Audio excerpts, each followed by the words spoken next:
네, 여러분들께서 관심이 많으신 저희 베팅의 순간 증권광장 첫 순서에 배치했습니다. 오늘도 벤자민 투자연구소의 신일섭 소장 모시고 이야기 나눠봅니다. 어서 오십시오. 네, 안녕하세요. 네. 자, 오늘 첫 번째 종목으로 바로 시작하겠습니다. 저희 베팅의 순간 첫 번째 종목은 보령제약입니다. 보령제약 어떤 베팅을 하시겠습니까? 네, 이제 그 코로나19 치료제와 백신에 그 함몰되어 있던 그 제약바이오가 이제 본격적으로 본업에 돌아가게 되면서 완전 이제 판도가 바뀌는 것이죠. 그 바이든 대통령 얘기를 몇 번 드렸지만 코로나19 치료제 백신을 개발하고 있었던 화이자에 가서 그 다음은 항암제다. 자기 아들이 뇌암으로 죽었거든요. 그런 것들이 이제 이루어질 겁니다. 왜냐하면 지금 원래 그 정상적이라면 그 바이오 제약 그 학회들이 1년에 큰 게 4번 정도 있어요. 그래서 그 4번의 그 주기를 해놓고 거기서 이제 한 2주 전부터 포스터나 초록이란 게 나오거든요.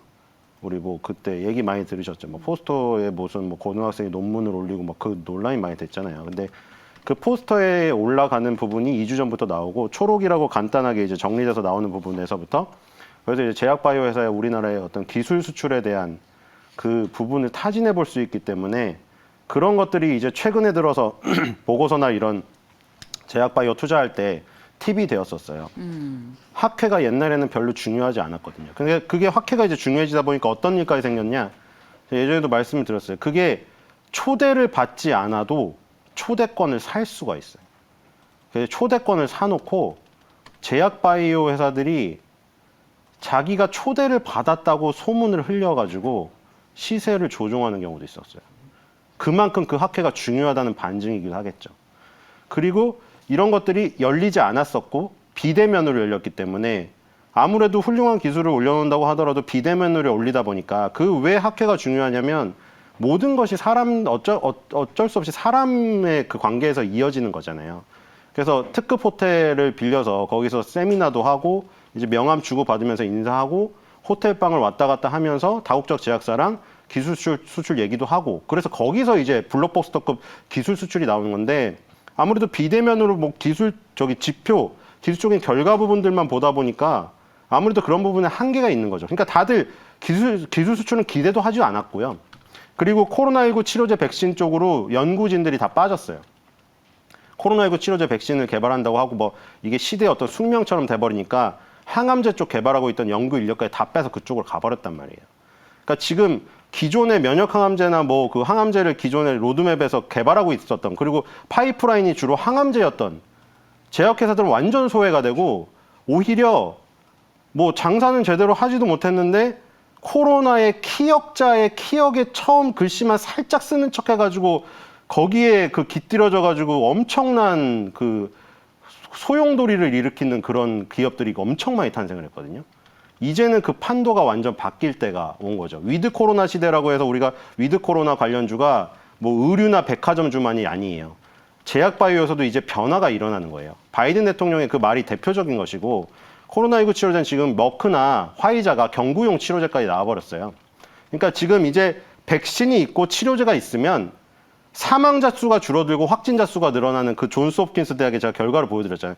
확진자 수가 늘어나더라도 사망자 수가 줄어들고 중증 환자가 줄어들기 때문에 백신과 치료제를 가지고 같이 컨트롤 해나가면서 독감 수준의 그 관리만 되면 이제 그냥 계절적인 그 질병으로 가는 거예요. 그렇게 되면 이제 거기는 이제 이미 화이자나 뭐 모더나 혹은 머크가 치료제 백신에서 다 정점을 찍어버렸기 때문에 이렇게 되면 그 명분까지 잃어요. 우리가 지금 치료제 백신 개발하는 회사들이 명분이 그거잖아요. 인류애를 위해서 정부가 끝까지 지원을 해줄 테니 끝까지 해보자.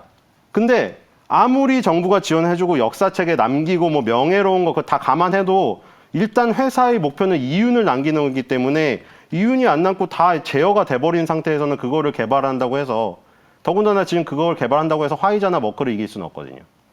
그러니까 그런 부분에서 이미 이제 시간은 다 썼다. 이제 원래 본업에 충실하던 네. 코로나19 치료제 백신 그 사회에서 오히려 눌렸던 제약 바이오 쪽으로 가는 거죠. 그 거대한 변화가 일어나는 변곡점이기 때문에 변곡점이다. 예, 완전 변곡점이기 때문에 여러분도 전향적으로 변경을 하셔야지 그래요. 제약바이오는 성공할 수 있다. 그래서 사실 오늘 아침에 신희섭 소장께서 제약바이오주로 종목을 다 가지고 오셨습니다. 근데 저희가 너무 집중하는 것 같아서 좀 바꿨는데 네네. 근데 이제 제약바이오주에 대한 관점 자체를 바꿀 때가 됐다라는 큰 그림을 그리고 계신 거라는 말씀이시잖아요. 네.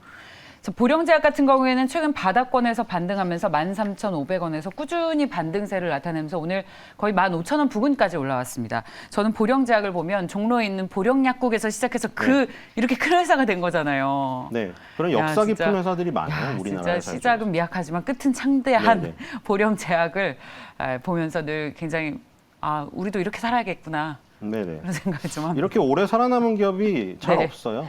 우리 예. 자, 오늘 이 무거운 주식이 4% 가까이 오르고 있는데 어떻게 가격 전략을 세우면 좋을까요? 얼마나 오를 거라고 보십니까? 기술적으로는 20개월 네. 선에 왔고요.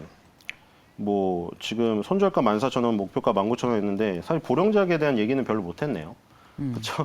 그래서 제약바이오주에 대한 얘기를 변곡점에 하느라고 대한 그 부분이 예. 더 중요하기 때문에 보령제약 한 기업을 얘기하기보다는 그걸 먼저 얘기 드린 거고 사실 지금 코로나19 치료제 백신으로 언론이 그때 우린 항상 주의를 해야 돼요. 지금 그 NFT도 그런데 온갖 만약에 핫 이슈가 되는 게 그게 나오면 예. 기자분들은 그것만 써요. 왜냐하면 그게 조회수가 되니까. 예. 그러면 이제 포탄이 막 터지고 있는 그 가운데 정신이 하나도 없어요. 그게 어디가 뭐가 있고 보이지도 않아요. 전쟁터예요. 전쟁터. 그럼 우리는 거기서 뭘 해야 되냐? 정신을 차려야 돼. 정신을. 포탄이 하도 많아서 연기가 자욱하니까 뭐가 진짜인지 신기루인지 내가 없는 건데 보이는 건지 그게 몰라요. 그 순간에는 정신을 차려야 돼요. 그러니까 뭘 정신을 차려야 되냐면 우리가 잊고 있었던 게 있어요. 국산 신약이 세개가 1년에 나온 거는 최초예요. 2021년이. 네. 3개가 나왔잖아요. 네. 다 잊고 계셨죠. 31호, 32호, 33호가 나왔거든요. 지금. 예. 유한양에게 렉나자가 나왔고 셀티론의 레키로나주가 나왔고 한미약품의 롤론티스가 나왔어요. 근데 아무도 그 국산 신약 3개가 나왔다는 그 역사적인 부분을 다 잊고 있죠. 네. 그러니까 물론 신약이 나와서 다 성공하는 건 아니고 지금 매출을 많이 내고 있는 거는 LG화학의 제미글로, 보령제약의 카나브, 그 다음에 지금 최근에 상장했죠.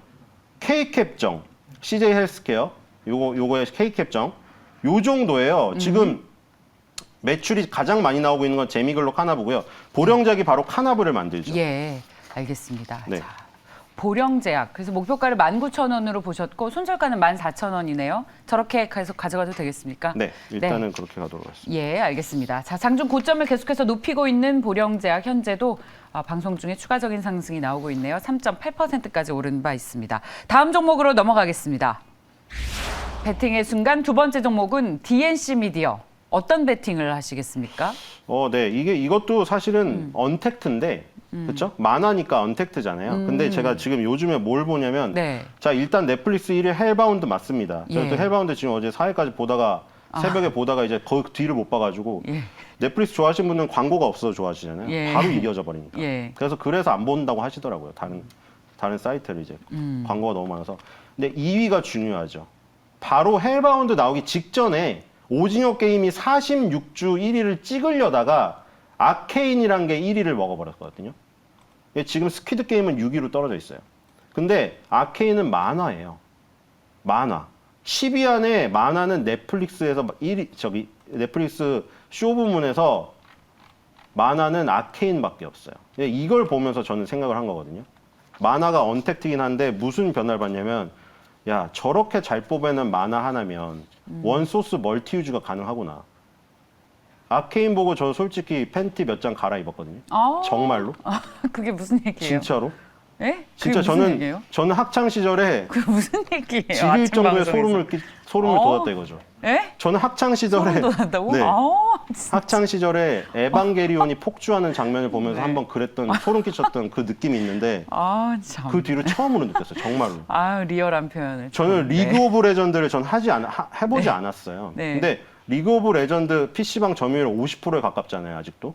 근데 롤을 지금 하시는 분들 그거잖아요. 소환사의 협곡에 오신 걸 환영합니다. 그러면서 거의 소환사의 협곡에서 이제 일어나는 일들인데 네. 그 소환사의 협곡에서 그 전장터에서 게임을 하던 그 얘기를 뽑아내가지고 아케인이라는 걸 예. 만들었는데 제가 아까 말했듯이 저처럼 그냥 소환사의 협곡에 오신 걸 환영합니다. 그 멘트 하나 알고 있는 사람도 이걸 봤을 때 예. 전혀 접근하기가 어렵지가 않았다는 거죠. 그리고 극화 자체가 너무 수려합니다. 그림 자체가. 그 내용 자체가 너무 좋고. 그리고 이게 1위를 차지했다는 건 오징어 게임의 46조를 1위를 깼다는 거는 정말 대단한 기록이 아닐 수가 없거든요. 이게 6년 동안 준비해서 만든 작품이에요. 근데 네. 저기서 뭘 느꼈냐면 정말 우리나라도 저런 것만 하나 뽑아낸다면 지금 이제는 만화가 나올 때다. 네. 보세요. 기생충 영화 나왔죠? 네. 엔터테인먼트 음악에서 BTS가 터뜨렸죠? 이제 남은 건 만화예요. 만화. 만화 아니면 아기사와 예. 같은 유아 컨텐츠 둘 중에 하나인데 제가 보기에 DNC 미디어에 나 혼자만 레벨업이라는 게 있어요. 근데 리그 오브 레전드도 마찬가지거든요. 레벨업을 통해서 주인공이 처음에 엄청 약해요. 그래서 아케인에서도 보시면 주인공이 맨날 당하고 하층민으로 살아요. 예. 근데 그게 레벨업하면서 강해지는 얘기거든요. 나 혼자만 레벨업은 제목 자체 있잖아요. 아. 나 혼자 레벨업하는 얘기예요. 네네네. 정말 하급인 성진우. 예. 성진우 가수분 죄송합니다. 성진우 가수분 저희 존경해요. 네. 포기하지 마, 다 포기하지 마. 근데 지금 이 성진우는 하급이에요. 하급인데 거기서 레벨업을 하면서 나중에 최강이 되는 얘기거든요. 그럼 리그 오브 레전드의 아케인이 넷플릭스 1위를 할 정도로 저렇게 파급력이 있다면 물론 롤이 대단한 게임이긴 하죠. 근데 우리도 그게 가능하다. 왜냐면 이 자체 스토리 자체가 왜 마블이 지금 계속됩니까? 왜 타노스가 죽었는데 왜 그 이야기가 계속 나올까요? 그 위에 티어가 더 있기 때문이에요. 등급이. 건틀렛 낀 타노스가 최고인지 알았지만 그 위에 이터널스라는 새로운 세계가 또 열려 있거든요. 그리고 옛날에 60년대 코믹스를 탄탄한 스토리를 보면 네. 원 오브 원이라던가 굉장히 우주적 존재가 많이 있어요. 타노스 네. 위에. 예. 그런 티어 등급 놀이를 하는 것을 즐기기 때문에 계속 이어지는 거예요. 내가 지금 그거 보셨죠? 김영규 씨 보셨잖아요. 김영규 씨가 스타워즈 너무 좋아해서 아들한테 뭐 사줬죠? 포스 해가지고 여기 전기 올라오는 거 사갖고 집에서 포스 놀이 하고 있잖아요. 그러니까 그게 아들한테 전해지고 아들이 커서 또 아들한테 전해주고 계속 전해진다니까 그게. 오타쿠의 대물림? 그쵸? 근데 그 오타쿠가 한두 명이 아니라는 거죠. 오타쿠의 대물림. 그러니까 저는 나 혼자만 레벨업하고 아케인에서 그걸 봤어요. 뭐 나 혼자 레벨에 무조건 그렇게 희망을 보셨다. 성공은 아닌데 영화가 있었고 이거 너무 간 얘기일 수도 있는데 50년대 일본이 저희 이제 간 얘기 없어요. 지금 팬티 갈아입었다는 얘기까지 해서 50년대 이제 더 일본이 이상 끝이 전성시대였어요. 그렇게. 예. 근데 예. 지금 2021년의 모습이 예. 저는 50년대 일본을 보는 것 같아요. 오. 그 당시에 일본이 무슨 황금사자상인이 싹 다 휩쓸고 아카데미에서도 여우 조연상을 받아요. 아, 만화. 사요나라의 주인공으로. 아, 만화가 아니라 영화로요. 네, 영화로. 근데 우리나라가 지금 그렇게 진행되고 있고 그리고 종이책 드래곤볼 뭐 닥터 슬럼프 이런 거 보던 거에서 지금 우리 웹툰을 보고 있잖아요. 그렇죠.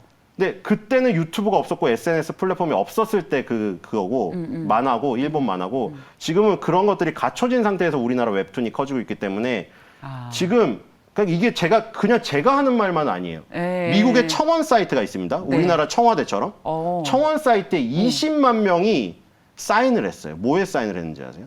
뭘로요? 제발 나 혼자만 레벨업을 애니메이션화 해주세요. 그걸 청원을 해요? 거기다가 미국 청원 사이트에 20만 명이 올렸습니다.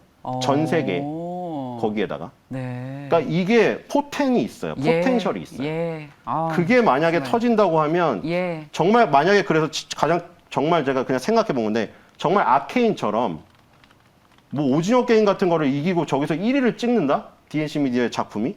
예. 그럼 바로 그거 되겠죠. 예, 알겠습니다. 네, 어떻게 될런지는 아시겠죠. 아우, 지금 저기 시청자분들이 난리가 소장님 오타쿠의 희망입니다. 그러면서 오타쿠는 아닙니다. 그러니까 이제 뭐 좋게 얘기하면 매니아, 뭐 일종의 그 분야의 전문가. 자, DNC 미디어는 이 소장님의 속옷 발언으로 절대 못 잊을 종목이 될 것 같습니다. 현재 장중의 상승폭을 계속 키우면서 3.3% 오른 4550원을 기록하고 있습니다. 이 종목도 소장님 소개해 주신 이후로 빠르게 상승폭을 키우고 있어서요. 저희 가격 전략을 서둘러서 좀 전해드릴까요? 네, 손절가 39,000원 5만 원입니다. 그건 이해하셔야 됩니다. 이거는 조금 거대 담론으로 길게 얘기 드린 거예요, 분명히. 이게 바로 그 1분 뒤에 안 가면 뭐라고 하시더라고요. 물론 이 자리의 숙명과 성격을 저도 알고 있기 때문에 그런 거 다 받아들여요. 저도 다 받아들이는데 어떤 성격인지 좀 알려드려야 될 것 같아서 DNCB도 좀 거대 담론으로 얘기 드린 거고 제가 만약에 한국계 컨텐츠가 터진다면 그 다음 만화일 확률이 높다는 거예요. 기억하겠습니다. 보통 하나를 찍으면 그 뒤에 더 센 게 나오기 힘들어요. 기생충하고 BTS가 터졌는데 그걸 이기는 게 1, 2년 사이에 나오는 거는 거의 불가능에 가까워요. 제가 보기에. 기억하겠습니다. 아주 다른 쪽에서 나오겠죠. K 컨텐츠의 다음은 만화다. 네, 자, 신 소장님이 얘기를 해주셨습니다.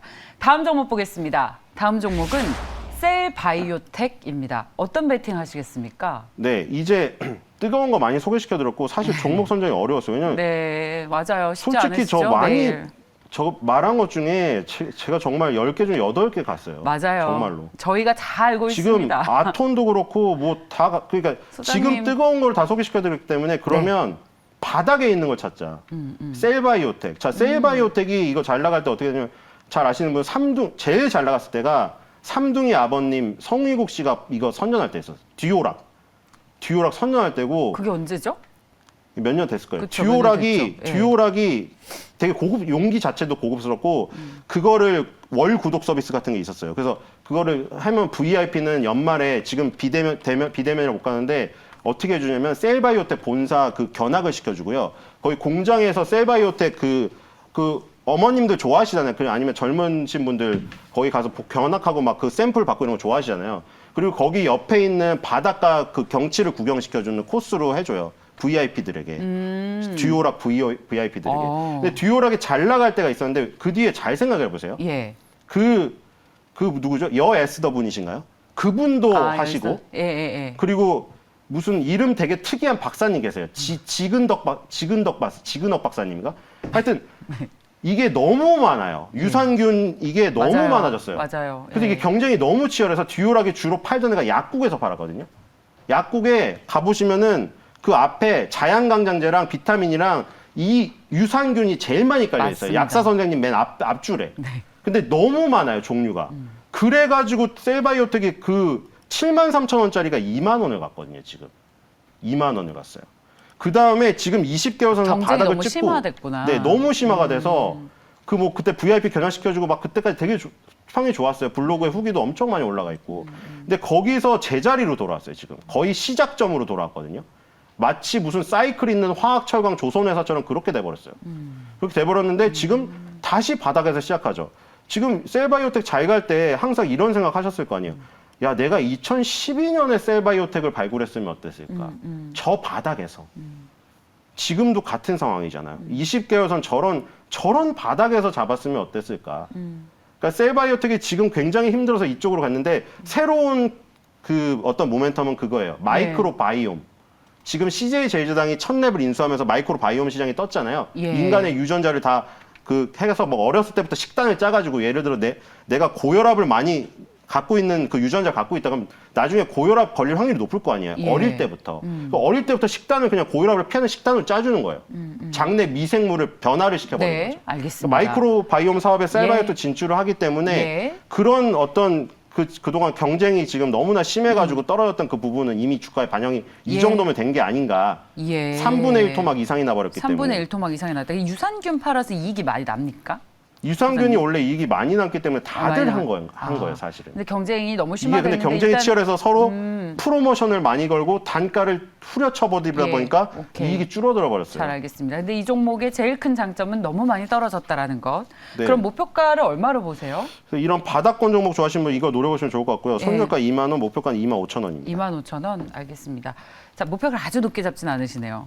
네, 목표가가 작년 전고점입니다. 작년 전고점 부근. 왜냐하면 이렇게 사실 밑에서 올라오는 걸 저 선호하지 않아요. 근데 그 역사와 굴곡의 그 어려움을 막 뚫고 가야 되는데 저는 그런 고난의 보릿고개를 싫어하는 사람이에요. 네, 잘 신고가 원래 좋아하는데 저런 바닥권이 워낙에 바닥권이기 때문에 좋습니다. 한번 노려보시면 좋을 것 같습니다. 자, 마지막 종목입니다. 자, 저희 빠르게 넘어가겠습니다. 마지막은 지니언스. 어떤 베팅 하시겠습니까? 네, 지니언스는 보안업체입니다. 자, 일단 그림이 차트가 너무 예쁘고요. 물론 지니언스, 그러니까 보안업체가 사실 그거 감안해 보안업체가 시가총액이 큰 게 별로 없어요. 우리나라 보안 산업이 그렇게 크지가 않아요. 그리고 지금 일단 이거랑 비교할 거 하나 보여드릴게요, 빨리. 저기 미국의 크라우드 스트라이크 홀딩스예요. 티커는 CRWD입니다. 자, CRWD의 주가를 보세요. 이 주가를. 얘네가 하고 있는 사업이 바로 지니언스가 하고 있는 사업이에요. 뭐냐면 우리가 컴퓨터 사면 기본적으로 백신 깔려 있잖아요. 메가피 같은 거. 그리고 메가피 싫고 뭐 지나고 나면 보통 못 가죠. 안랩 V3라던가 알약 깔잖아요. 근데 그 백신만으로 잡아낼 수 없는 바이러스가 너무나 많아요. 그래서 지금 크라우드 스트라이크 홀딩스라던가 지니언스가 하는 거는 계속 수시로 그거를 확인해요.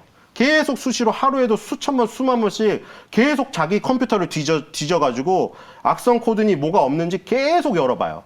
계속 열어보고 새로운 게 생겼나 안 생겼나 탐지를 해주는 그 기술을 갖고 있는 애거든요. 네네네. 지금 서버도 그렇고 뭐 클라우드 서버도 많이 쓰시고 그렇죠? 네. 뭐 이런 컴퓨터의 보안 중요성이 점점 더 높아지잖아요. 예. SNS도 많이 쓰시고 그렇기 네. 때문에 이런 탐지 기술을 갖춘 업체들이 굉장히 중요하게 됩니다. 네. 그래서 잘 시가총액은 알겠습니다. 작은 건 감안을 해야 되지만 뭐 크라우드 스트라이크 같은 저런 그 탑픽 종목이 저렇게 가는 걸 봤을 때 이 시장은 계속 커진다. 이렇게 보시고 한번 해보시면 좋을 것 같습니다. 네. 가격 전략 어떻게 손절가 세우세요? 9,500원, 목표가 12,000원입니다. 예, 알겠습니다. 지니언스까지 오늘도 베팅의 순간에서 4종목을 함께 했습니다. 벤자민 투자연구소의 신일섭 소장과 함께 했습니다. 고맙습니다. 네.